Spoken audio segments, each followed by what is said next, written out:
Thank you for downloading this podcast from Digital Mindfulness. This is episode 23.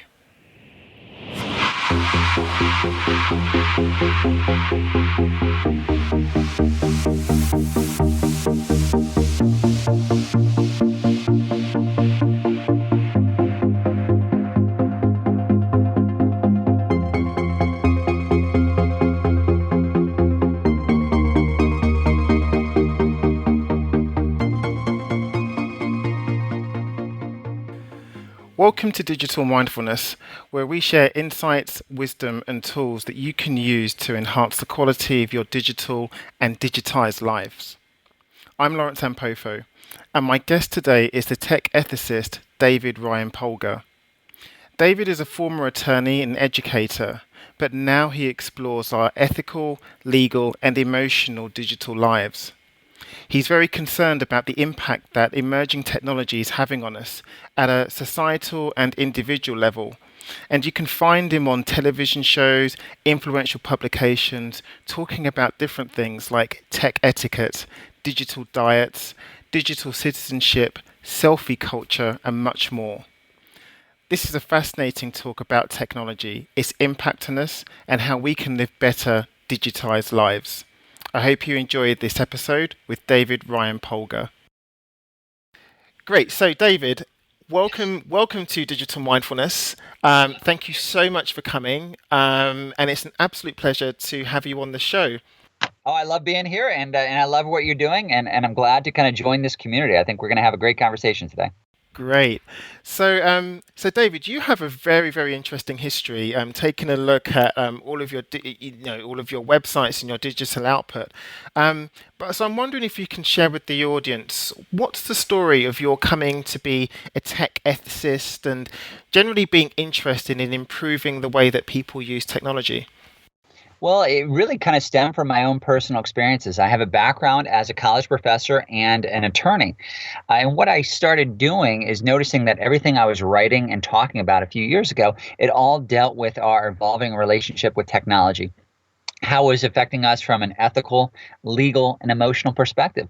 I also started noticing that on all these articles I was reading about tech use and whether we were addicted to them and how we balanced them and just how it was affecting our society at large. They would always interview an attorney, a psychologist, a professor. So I really just started saying, okay, well, this is something that I'm really into. If I could have my chosen path in life, I would dedicate my full time solely to exploring this. So I kind of set that up as my own career path, and now I've actually been able to reach that. So I've transitioned from attorney, college professor, to now kind of being a researcher, a writer, and a frequent speaker about this issue. And then I also work with a larger company called Ask FM as their digital family expert. So now kind of being able to do this full time, which really allows me to be deep into the weeds on this issue and constantly look at what's happening and then hopefully offer some solutions. So you work with Ask FM. Isn't I that do. the social network that's been pilloried in the media Yeah. for? Well, Yeah. sure. Well, what's exciting about that as an opportunity is, they recently, about a year and a half ago, they got bought out. So because of their earlier issues, they now have been connected with IAC, a large media company that now owns them, and they've really said, okay, we want to humanize this. We want to incorporate better safety. So they really now have been a leader on safety boards, safety guides, having 24/7 type of monitoring, not only kind of machine-based, but also human-based. So I think it's a constant example of how tech changes, right? Everything is a reaction to an action. So what happened in that case, what happened in a lot of cases is the public reacts and says, okay, this is what we expect now from a company. And then if a company is progressive, like Ask FM is now, then we make a change. And I think we're seeing that with all of our tech companies. It's not just about what they're putting out, but it's about how the public wants them to act.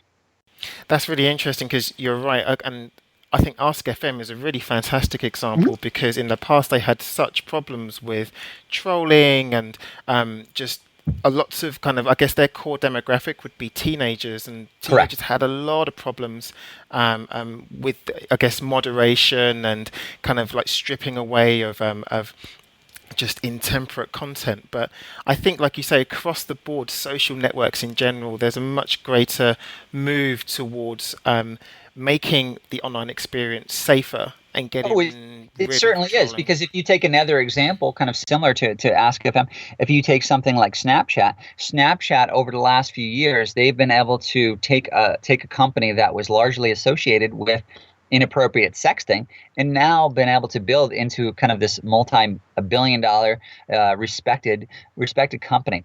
And how that's done is by constantly pivoting towards the right direction, by incorporating safe, savvy, and ethical. And that's why I've really focused on digital citizenship, and I do something called Digital Citizenship Summit on this kind of concept of saying social media, and this is important for Ask FM and every tech company, social media is only as good as we are.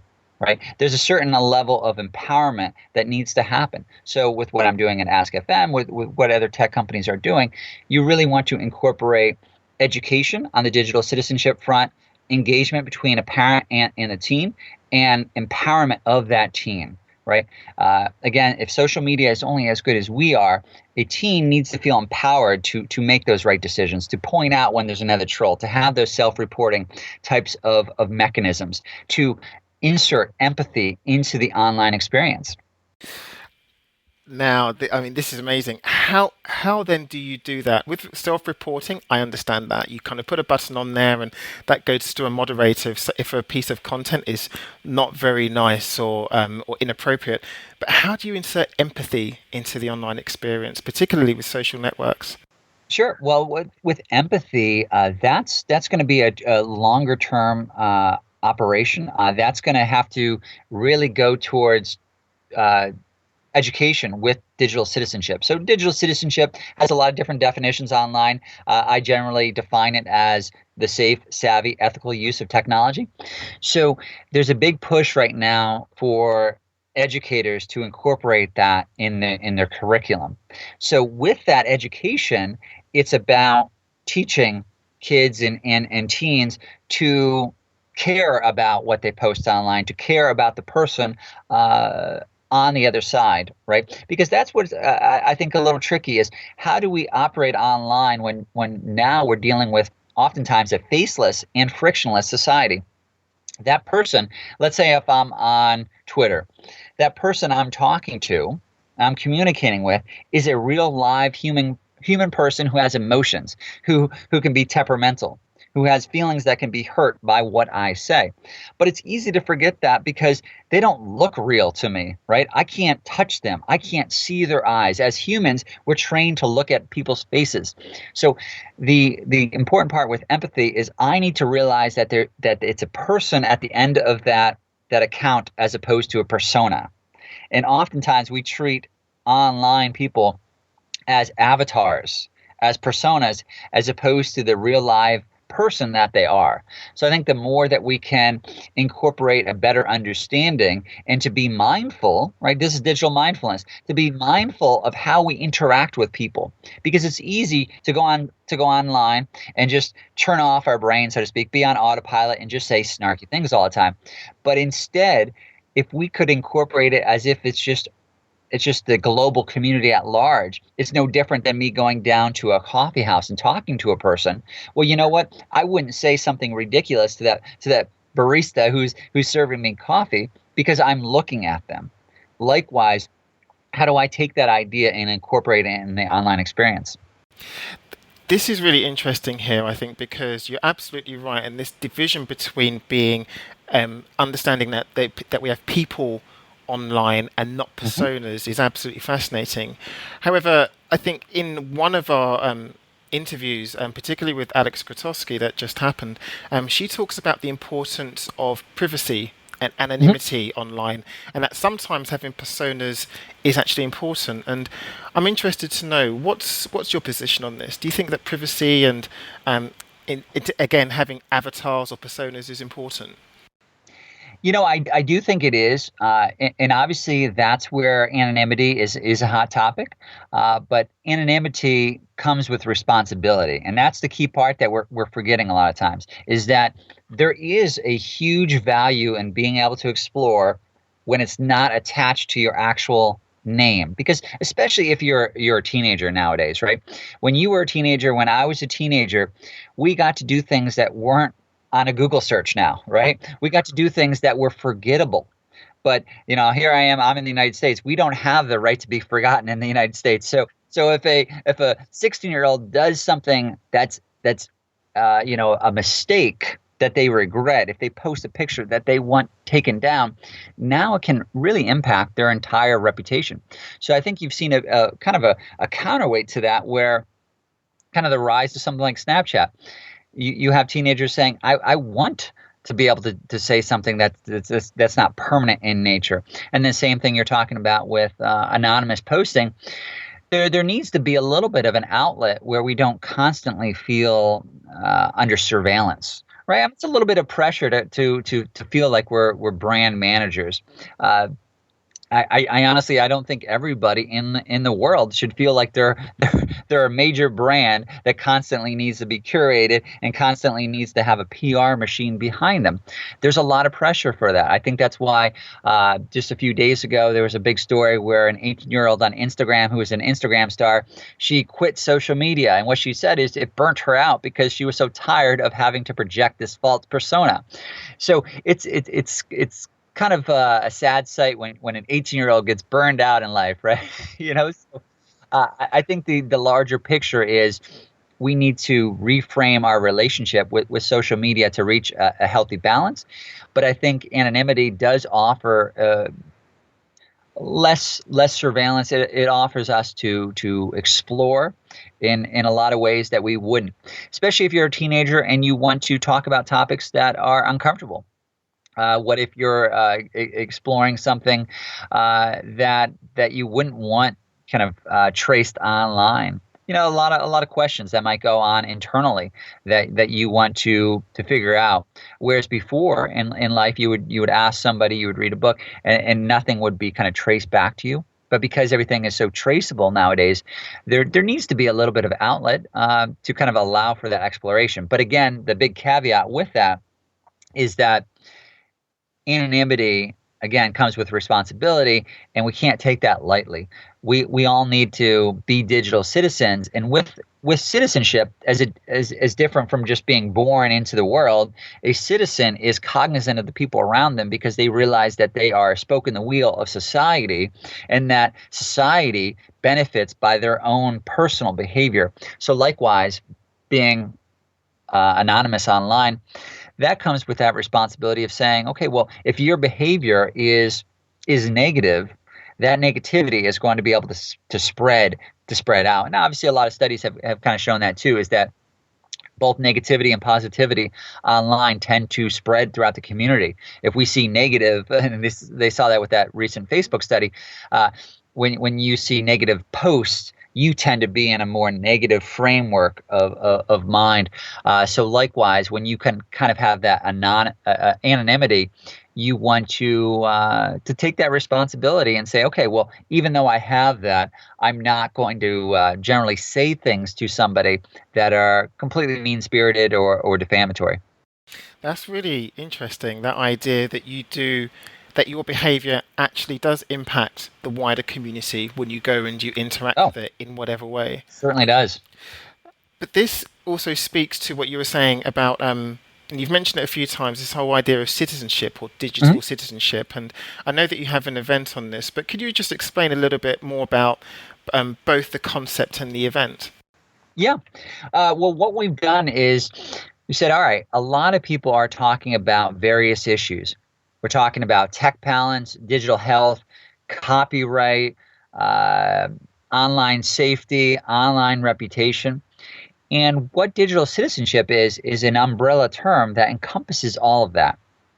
Again, similar to a citizenship government type of class that oftentimes people have to take in high school, there really needs to be a push for that throughout the world on teaching people how to correctly use the internet or use technology in general.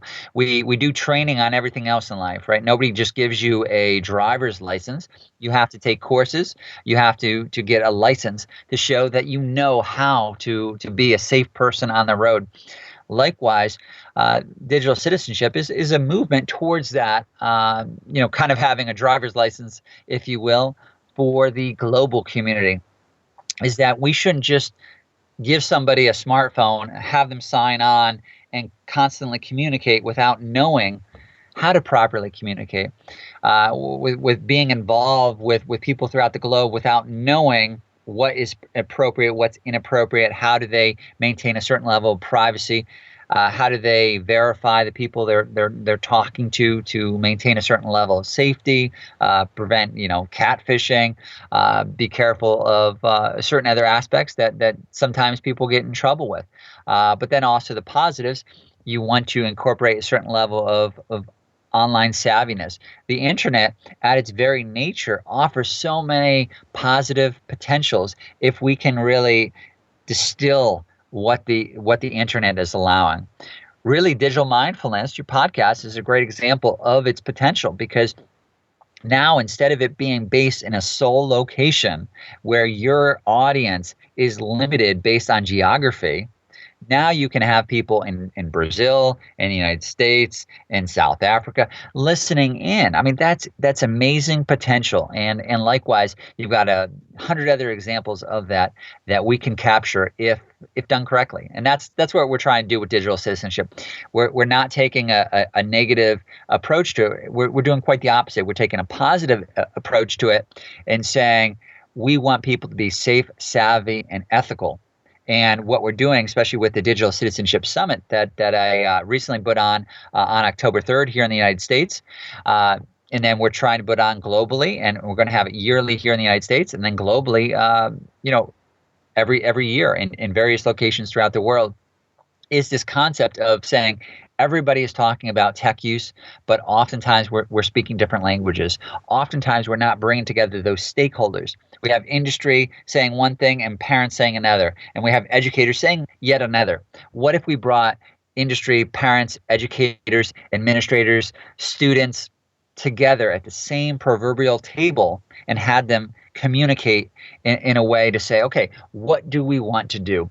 For example, with Facebook, they recently had a hot discussion around empathy online. How do they incorporate that into some type of button? Should there be a dislike button?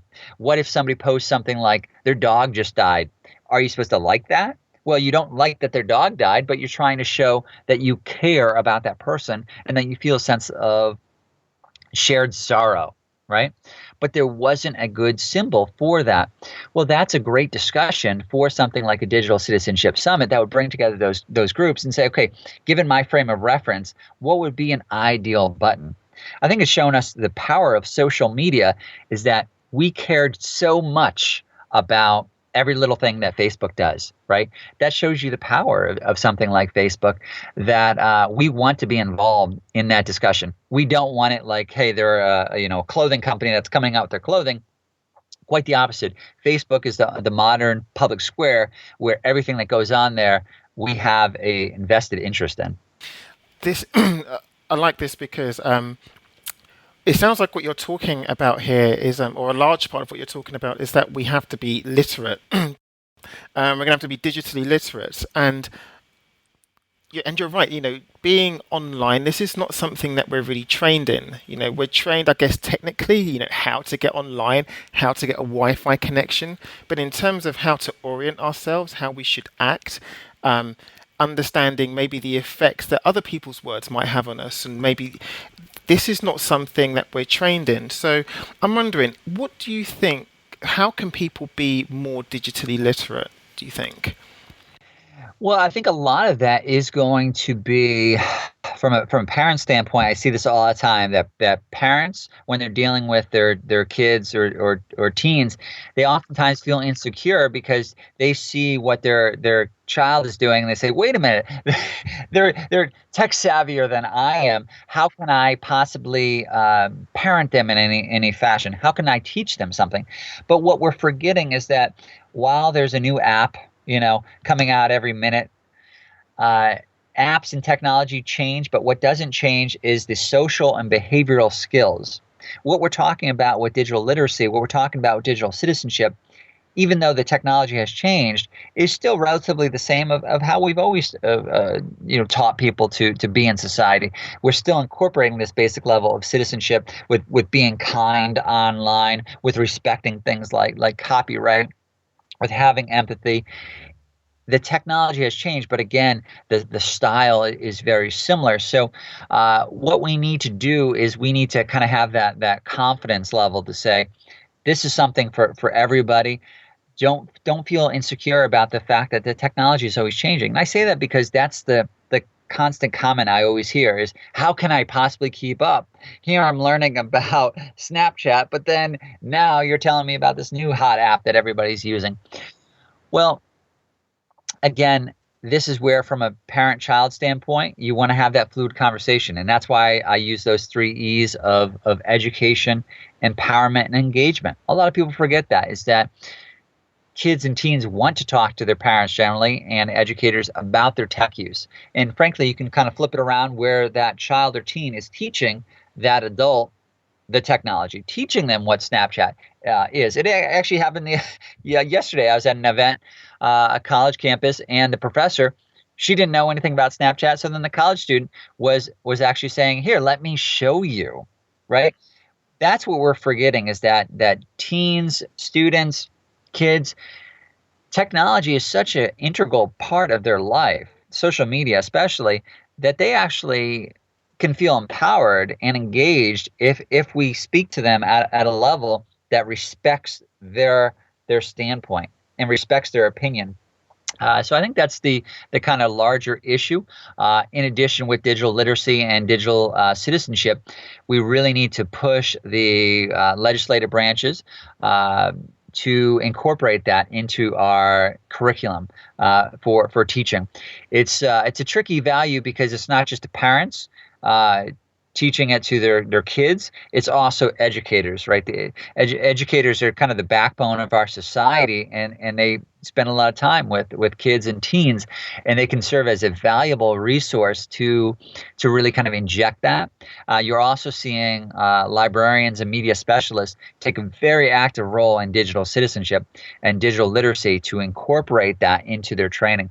And that's why I've been very impressed with how libraries over the last few years have been able to pivot in a successful manner to say, hey, we're now media literacy experts. We're an avenue to properly train people on the correct use of media. Because when we look at media literacy, it's generally defined as being able to critically consume and produce media, right? That's where we need educators to take an active role in this. You've been speaking about digital citizenship, Yes. and one of the other projects that you work on is this thing called Humanize the Brand. And I'm wondering whether you think that organizations also have a responsibility to be digital citizens. Oh, I certainly do. I really think that starting now, you're going to see this kind of concept of what we call CSR, right? Corporate social responsibility, is now being injected into the DNA of all these companies, where they're saying, okay, well, I am really impacting society in general, and now I have a little bit of an ethical responsibility to be human about it, to care about the impact that my product has. I think what we're realizing is that it's not just about an app. When you hear the term app, you think of something that is trivial in nature. But you take something like Airbnb or Uber, okay? They are very serious companies, especially Uber is valued right now at over 40 billion US dollars, okay? Huge valuation. In addition, they impact how you get around, transportation. That's something that emotionally impacts us and affects us. It's not enough to say, hey, it's just an app. We're just creating something and you consume it.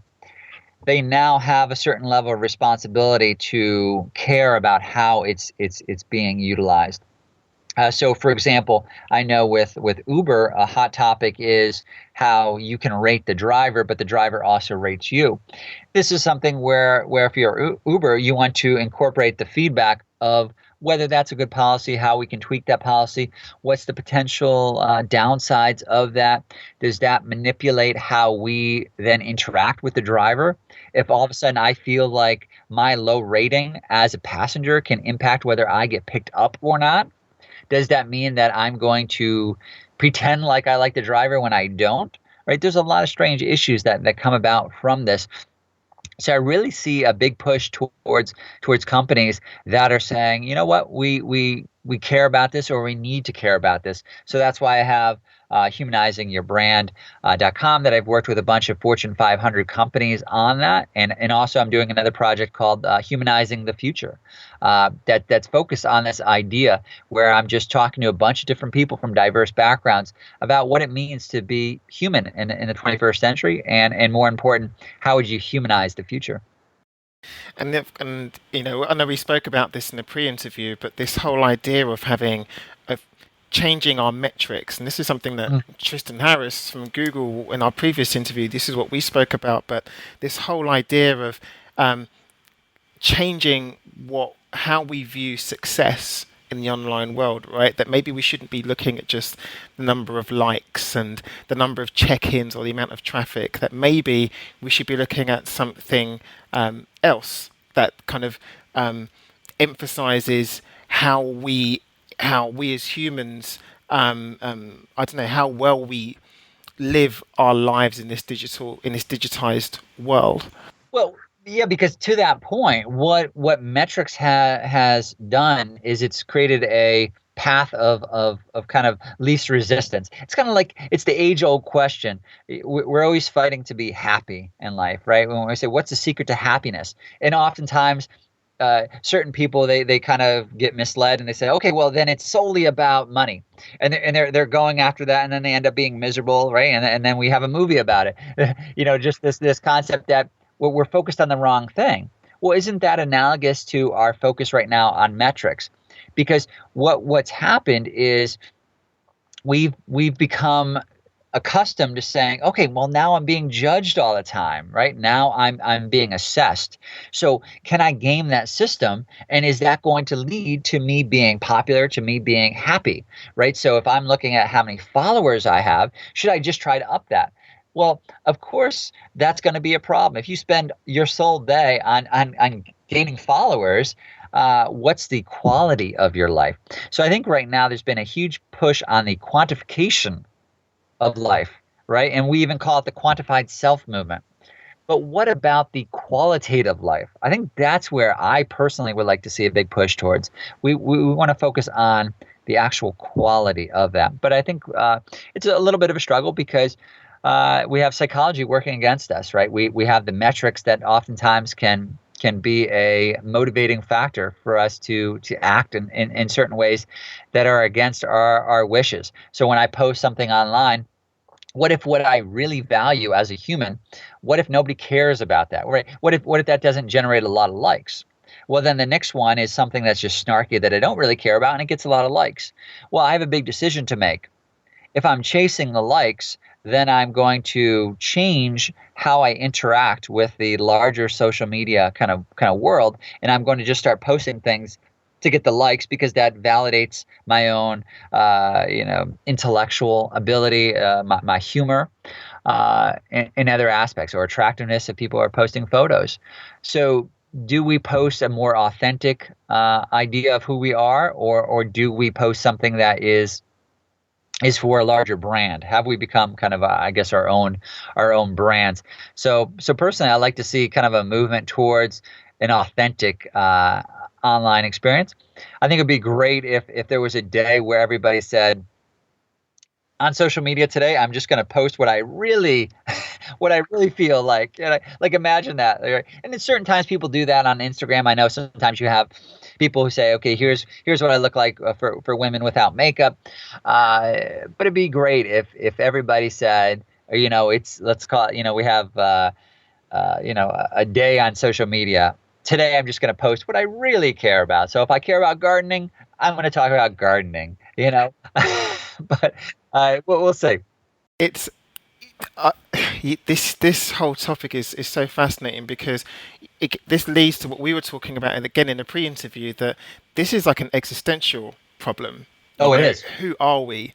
Who are we? Am I online? Am I the person? Am I Lawrence the person, or am I a persona? Am I someone else? Am I an avatar that I create? And we were talking about this earlier, that it is important to have the two. It is important sometimes to be able to be forgotten, or to have anonymity, or to be able to create the avatars. But then, of course, if we do need to be literate. We do need to be able to maybe talk to teenagers or to people that aren't experienced online, and have them understand that it is okay to be themselves. They don't have to Right. construct this brand or a separate ego of themselves. But then, of course, if we're constantly being monitored, and the content that we put online is then just being marketed back to us, um, that's also a problem as well, isn't it? So that's why I see that actually things like the Digital Citizenship Mhm.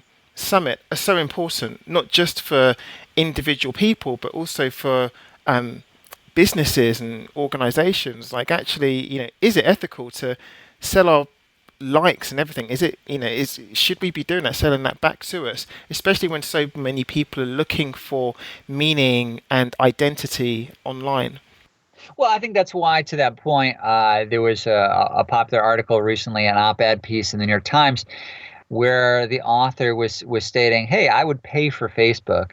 Uh, is it something where eventually social media is going to change their business model? Because right now you generally have the free model, but then it is monetized through data collection, right, and advertising. Uh, how would social media be different if we were paying $8 a month, US dollars a month, for the use of that? Would that change our experience? Would it feel less pressure to be monetized in likes and advertising and data collection? So it's just an interesting idea. We'll see. I wouldn't be surprised if down the road, a competitor comes out and says, "Hey, this is my new part. We're going to have paid social media, but here's the value that you're getting." Because that's what we forget a lot of times, is when we sign on to Facebook, it's free, but it's not free at the same time, right? It's free, but it's still a capitalist business model that needs to make money, and that has it's a public company that has shareholders that are looking for it to increase its profitability, and the profitability really is us as a not only a consumer, but really kind of a spoke in that larger wheel. I agree. Well, David, this unfortunately, we've come to the end of the Okay. interview, but where can people find out more about you and your work? Sure. A lot of different places. Oftentimes, I'm referred to as a tech ethicist. So if you want to go to techethicist.com, also on Twitter as at techethicist, and then the projects that I have, the Digital Citizenship Summit is you can go to digcitsummit.com, or also bethedigitalchange.com. Then on that, you'll see a lot of the other sites that I have, such as humanizingthefuture.com. Fantastic. So, David, and I need to say, it's David Ryan Polgar, Correct. isn't it Yep. now? Like, and there's in fact Well, there's a little bit of a story behind that, behind your yeah, full well, name. because the problem we never talk about is Google gangers, people with your own name, right? So how do you separate that? And that's an issue that I really hope some tech people are able to solve in the future. So it's kind of like an inside joke. I'm like, well, I'm David Ryan Polgar. Now I'm unique. My mom always said I'm a snowflake, and now I can be. And frankly, you have to make in 21st century, you have to make yourself, if you want to be found, right? You have to make it so somebody can Google you and then contact you. But it's hard to do that if you have a lot of people with your same name, especially when you talk about online reputation. The Google ganger concept, right? Your doppelganger on a Yeah. Google search, that can create a lot of issues. So I said, you know what? David Ryan Polgar is who I am. Well, David Ryan Polgar, thank you so much for spending time with us this afternoon. I really appreciate it. Well, thank you for having me, Lauren. That was a great show with David Ryan Polgar. Understanding that negativity spreads online in exactly the same way it does offline, that anonymity comes with responsibility, and also how we can learn to humanize our brands is absolutely fascinating. Everything that we spoke about is linked to in the show notes. And thank you so much for downloading this podcast. We're really looking forward to being with you next week.